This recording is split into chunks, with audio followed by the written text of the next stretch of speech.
Family dinners at our house have always been a spectacle, laughter echoing off the walls. It's the clatter of cutlery, the comforting aroma of my signature roast chicken filling every corner.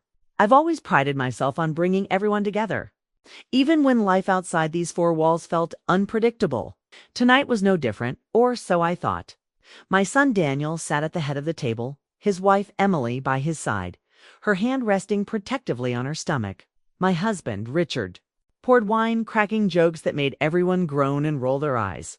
It was the kind of evening I'd worked so hard to preserve, a fragile piece built on years of compromise and careful planning. As I passed the mashed potatoes to Emily, she caught my eye and offered a small, nervous smile. I brushed it off. She'd been quiet lately, but pregnancy can do that to a woman. Still, something about her gaze lingered, a silent plea I couldn't quite decipher. The conversation swirled around us, Daniel talking about work, Richard reminiscing about old family vacations, but I felt a growing tension, like a storm gathering just beyond the horizon. Suddenly, as I leaned in to refill her glass, Emily touched my arm. Her fingers trembled. She leaned closer, her voice barely above a whisper, her breath warm against my ear. "I'm pregnant with your—" She stopped, her eyes searching mine, wide with fear and something else I couldn't name. My heart pounded in my chest, the room spinning as her words hung in the air, unfinished, electric.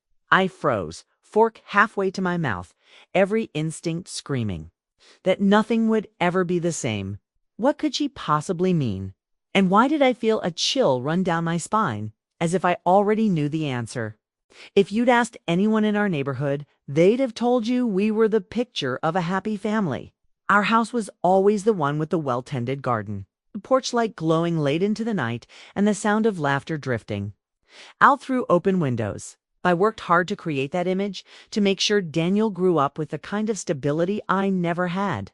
My own childhood was a patchwork of broken promises and silent dinners. My parents locked in a Cold War that left me craving warmth wherever I could find it. When I met Richard, I thought I'd finally found my safe harbor, a man who could make me laugh, who seemed to want the same things I did: a home, a family, a sense of belonging. For years, we built that life together.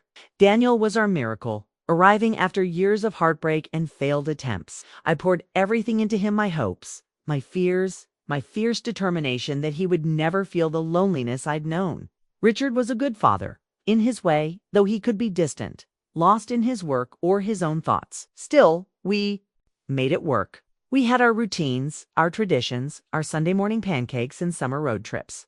When Daniel brought Emily home for the first time, I saw a reflection of myself in her, eager to please, desperate to fit in, her smile just a little too bright. She was sweet, thoughtful, always offering to help in the kitchen or bring a dish. To family gatherings, I welcomed her with open arms, determined to be the mother-in-law I'd always wished for. But beneath the surface, cracks began to show. Richard and I argued more than we used to, our conversations turning sharp and brittle. He spent longer hours at the office, coming home late and distracted. I told myself it was just the stress of work, that every marriage had its rough patches. Daniel, too, seemed to pull away, his phone always buzzing, his eyes darting to Emily, as if searching for reassurance. And Emily, well, she grew quieter, her laughter fading, her smiles more forced. I noticed the way she flinched when Richard entered the room, the way she avoided his gaze. I chalked it up to nerves, the awkwardness of new family dynamics, but a small voice inside me wondered if there was more to it. Still, I clung to the image of our perfect family. I hosted dinners, planned holidays, sent out cheerful group texts. I told myself that if I just tried hard enough, I could hold us all together. But the truth was, I was exhausted, tired of pretending, tired of smoothing over arguments and swallowing my own hurt. There were nights I lay awake, staring at the ceiling, wondering when things had started to unravel. Was it when Daniel left for college and the house felt too quiet? When Richard stopped reaching for my hand in the dark? Or was it something deeper, something I'd missed in my desperate attempt to keep everyone happy?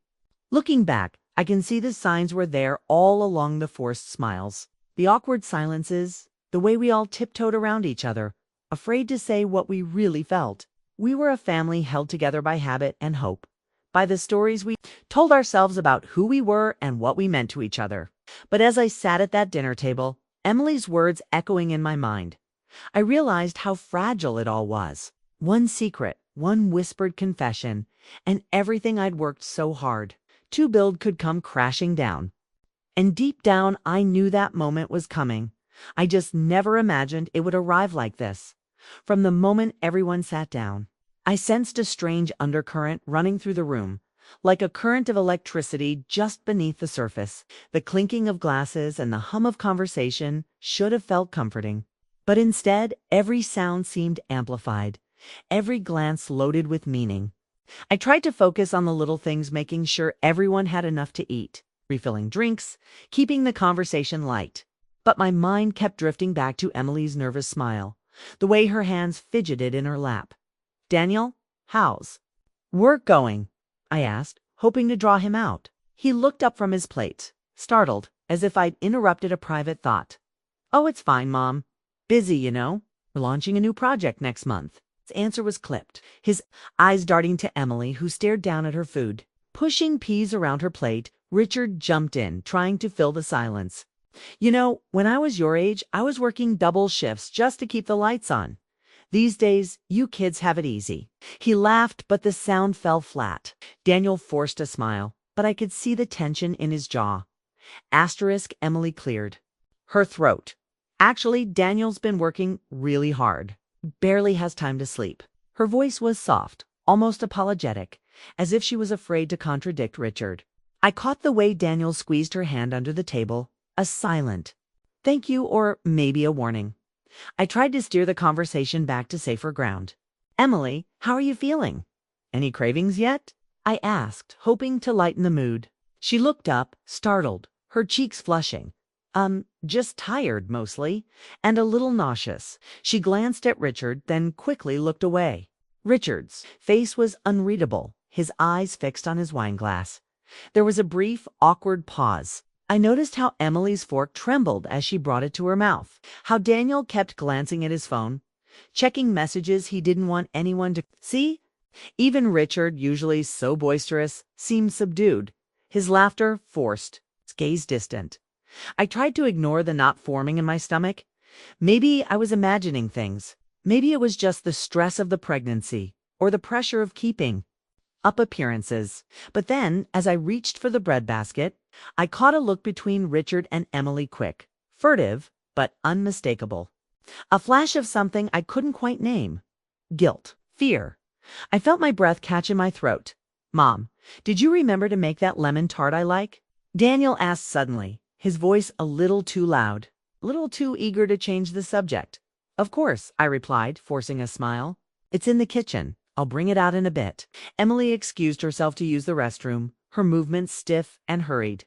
As she left the table, I noticed Richard's eyes following her, his expression unreadable. Daniel didn't seem to notice, too busy scrolling through his phone, his brow furrowed in concentration. The conversation limped along, punctuated by awkward silences and half-hearted jokes. I found myself watching everyone more closely, searching for clues in their body language, their tone of voice. Was I being paranoid? Or was there really something simmering beneath the surface? Something none of us wanted to acknowledge? Emily returned. She seemed even more withdrawn, her eyes red as if she'd been crying. She sat down quietly, barely touching her food. Daniel reached for her hand, but she pulled away, pretending to adjust her napkin.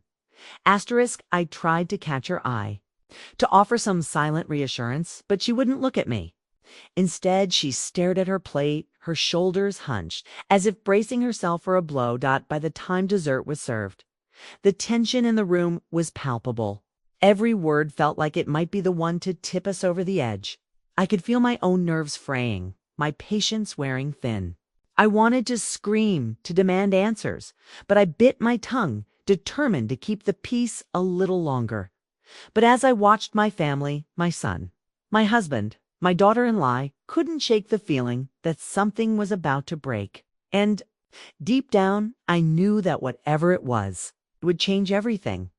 I can still feel the way Emily's breath trembled against my ear, the way her words seemed to freeze time itself. "I'm pregnant with your..." She hesitated, her eyes darting to Richard, then back to me, wide and pleading. My heart hammered in my chest, 1,000 possibilities racing through my mind, each one more impossible than the last. I tried to steady my voice, to keep the panic from showing. With my what, Emily? I whispered, my hand tightening around the stem of my wine glass. She swallowed hard, her lips barely moving. With your husband's child? The words were so soft, so fragile, I almost convinced myself I'd misheard. But the look in her eyes, raw, terrified, desperate, told me everything I needed to. No, for a moment the world tilted on its axis. The clatter of forks, the hum of conversation, even the ticking of the old clock on the wall, all of it faded into a deafening silence. I pulled back, staring at her as if she were a stranger. My mind reeled, refusing to accept what I'd just heard. Richard, my husband, the man I'd built my life around, the father of my child. I felt the blood drain from my face, my hands suddenly cold and clammy. Emily's eyes filled with tears, her lips trembling as she mouthed, "I'm so sorry." I wanted to scream, to throw something, to demand an explanation right there in front of everyone. But I couldn't move. I couldn't breathe. I just sat there, frozen, as the world crashed down around me. Daniel, oblivious, was telling a story about work, his laughter ringing hollow in my ears. Richard glanced at me, his brow furrowed in concern. "Are you all right?" he asked, his voice cutting through the fog. I forced myself to nod, to smile, to pretend that nothing had changed. But inside, I was unraveling. Every memory, every moment, every promise we'd ever made felt like a cruel joke. I looked at Emily, at the way she clutched her stomach, at the fear in her eyes. How long had this been going on? How could they do this to me, to Daniel? The room seemed to shrink, the walls closing in. I stood up abruptly, my chair scraping against the floor. "Excuse me," I managed, my voice barely above a whisper. All eyes turned to me, confusion and concern etched on their faces. I stumbled into the kitchen, gripping the counter for support, my mind racing. I could hear muffled voices behind. Daniel asking if I was okay, Richard calling my name, Emily's quiet sobs. I splashed cold water on my face, trying to steady my breathing. My reflection in the window looked back at me, pale, hollow-eyed, a stranger in my own home. I wanted to run, to disappear, to wake up and find it had all been a nightmare. But I couldn't escape the truth. It was right there, in the next room, tearing my family apart. After a few moments, I heard footsteps behind me. Richard entered, his face etched with worry. "What's going on?" he asked, reaching for my arm. I pulled away, unable to meet his gaze. "Don't touch me," I whispered, my voice shaking. He looked stunned, hurt, but I didn't care. I couldn't care not now. Emily appeared in the doorway, her eyes red and swollen. "Sorry," she choked out, her voice barely audible. "I never meant for this to happen." Daniel followed, confusion turning to alarm as he took in the scene. "What's going on, Mom? Emily?" I looked at my son, my beautiful boy, and felt my heart shatter all over again. How could I tell him? How could I destroy his world the way mine had just been destroyed? The silence stretched between us, heavy and suffocating. No one moved, no one spoke. We were suspended in that moment, teetering on the edge of disaster. And as I stood there, surrounded by the people I loved most, I realized nothing would ever be the same. The truth was out, and there was no going back. The only question now was how far the damage would spread and who would be left standing. When the dust finally settled, the silence after Emily's confession was so thick it felt like a physical weight pressing down on all of us. For a moment, no one moved. Then, as if a dam had burst, chaos erupted. Daniel's voice was the first to break through, sharp and disbelieving. "What are you talking about, Emily? What did you just say?" His face was pale, his eyes wide with confusion and fear. Emily's hands shook as she tried to speak, her words tumbling out in broken sobs. "I'm so sorry, Daniel. I never wanted to hurt you. I made a terrible mistake." She looked at Richard, her eyes pleading for something understanding. Forgiveness? Maybe just the strength to keep standing. Richard's face was a mask of shock and denial. "Emily, stop. This isn't funny. You're confused. You don't know what you're saying, his voice was tight, desperate, as if he could will the truth away by refusing to acknowledge it. But Emily shook her head, tears streaming down her cheeks. I'm not confused. I wish I was. I wish I could take it back, but I can't. Turn to me, her voice breaking. I'm so sorry. I never meant for any of this to happen. Daniel's confusion turned to anger. What the hell is going on? Dad, what is she talking about? He looked from Emily to Richard, searching for answers, for some sign that this was all a misunderstanding. Richard's jaw clenched, his eyes darting between us. She's lying, Daniel. She's upset, that's all. She's not thinking straight. But his voice wavered, and I saw something flicker in his eyes. Fear. Guilt. Something he couldn't hide. I felt numb, as if I were watching someone else's life unravel. My hands trembled, my mind racing with questions I was too afraid to ask. How long had this been going on? Was it just once, or had it been happening right under my nose? I looked at Richard, the man I'd trusted with everything, and felt a wave of betrayal so deep it threatened to swallow me whole. Daniel slammed his fist on the table, making the dishes rattle. Tell me the truth. Did you sleep with my wife? His voice cracked, raw with pain. Richard opened his mouth, but no words came out. The silence that followed was answer enough. Daniel's face crumpled, and he staggered back as if he'd been physically struck. How could you? He whispered, his voice barely audible. Emily sobbed, covering her face with her hands. I'm sorry, Daniel. I'm so sorry. I never wanted this. I was lonely, and I made a mistake. I wish I could take it back. I watched my son's world collapse, the pain etched into every line of his face. I wanted to reach out, to comfort him, but I couldn't move. I was paralyzed by my own grief, my own sense of betrayal. I looked at Richard, searching for some sign of remorse, but he just stood there, silent and broken. The room was filled with the sound of Emily's sobs, Daniel's ragged breathing, and the deafening silence of everything left unsaid. I felt like I was drowning, pulled under by a tide of anger, sadness, and disbelief. How had it come to this? How had the family I'd worked so hard to build fallen apart so quickly? In that moment, I realized I wasn't just mourning my marriage, was mourning the person I thought I was. It's the woman who believed in loyalty, in family, in the power of love to overcome anything. I felt stripped bare, exposed, forced to confront the painful truth that sometimes love isn't enough. As the night wore on, the accusations and denials gave way to exhausted silence. Daniel retreated to his old bedroom, slamming the door behind him. Emily curled up on the couch, sobbing quietly. Richard sat at the kitchen table, his head in his hands, refusing to look at me. I stood in the hallway, alone, the echoes of our shattered family ringing in my ears. I didn't know what would happen next. All I knew was that nothing would ever be the same and that, somehow, I would have to find a way to pick up the pieces of my broken life. The days that followed blurred together in a haze of sleepless nights and tear-stained pillows. The house once filled with laughter and warmth, now echoed with silence and the heavy weight of things left unsaid. I moved through each day on autopilot, making coffee I didn't drink, folding laundry I barely saw, haunted by the memory of that dinner and the way my world had crumbled in a single whispered sentence. Daniel barely left his room, his grief and anger simmering behind a closed door. Emily stayed on the couch, her eyes hollow, her apologies trailing off into the emptiness between us. Richard tried to act as if nothing had changed, going through the motions of daily life. But I saw the way his hands shook, the way he avoided my gaze. We were all trapped in our own private hells, circling each other like ghosts. On the third morning, as the sun crept through the kitchen window, I realized I couldn't live like this anymore. I couldn't keep pretending, couldn't keep sacrificing myself for the sake of a family that no longer existed.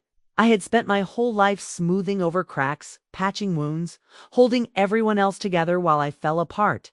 But now I was done. I deserved better than this. I deserved honesty, respect, and a chance to heal.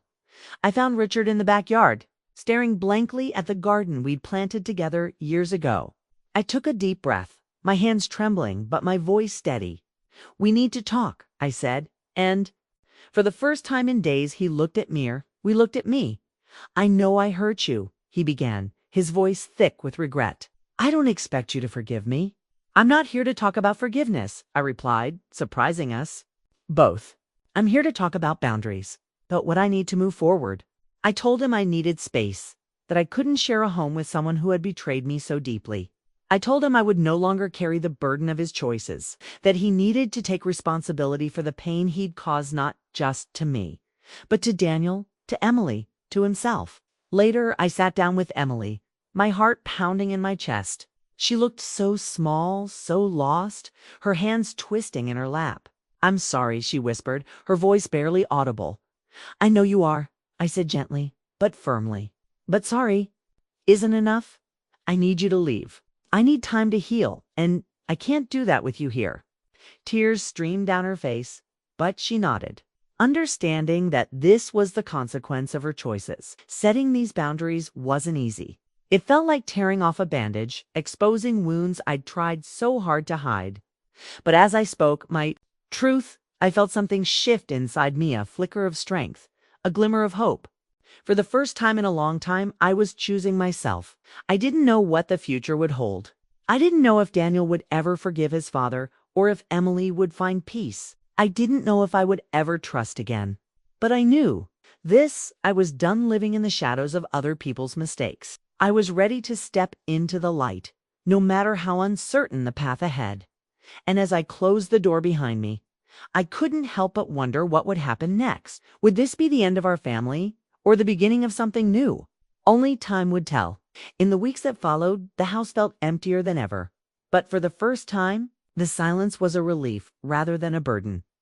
Emily packed her things quietly one morning, her eyes swollen from crying, her movements slow and deliberate. She paused at the door, suitcase in hand, and looked at me with a mixture of regret and gratitude. "Thank you for everything," she whispered, her voice trembling. I nodded, unable to find words, and watched as she disappeared down the front steps, leaving behind a chapter neither of us would ever truly understand. Richard moved out a few days later, taking only what he needed. There was no dramatic confrontation, no final plea for forgiveness. We sat at the kitchen table, the same place where so much had unraveled, and signed the papers that would make our separation official. He tried to apologize again, but I stopped him. "You can't go back," I said softly. "You can only move forward." He nodded, tears glistening in his eyes, and for a moment, I saw the man I'd fallen in love with all those years ago. Flawed, human, and just as lost as I was. Daniel was the hardest to reach. He stayed in his room for days, refusing to eat, refusing to talk. I knocked on his door every morning, leaving a plate of food and a note, hoping he'd find the strength to face the world again. One afternoon, I found him sitting on the porch, staring out at the garden. He looked older, wearier, as if the weight of betrayal had aged him overnight.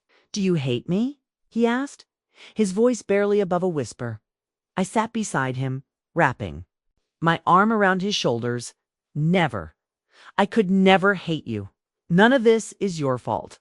He broke down then, sobbing into my shoulder, and I held him the way I had when he was a little boy, promising him that we would get through this together.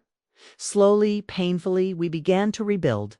Daniel decided to move out, finding a small apartment across town. He needed space, he said, to figure out who he was outside of the wreckage of our family. I understood.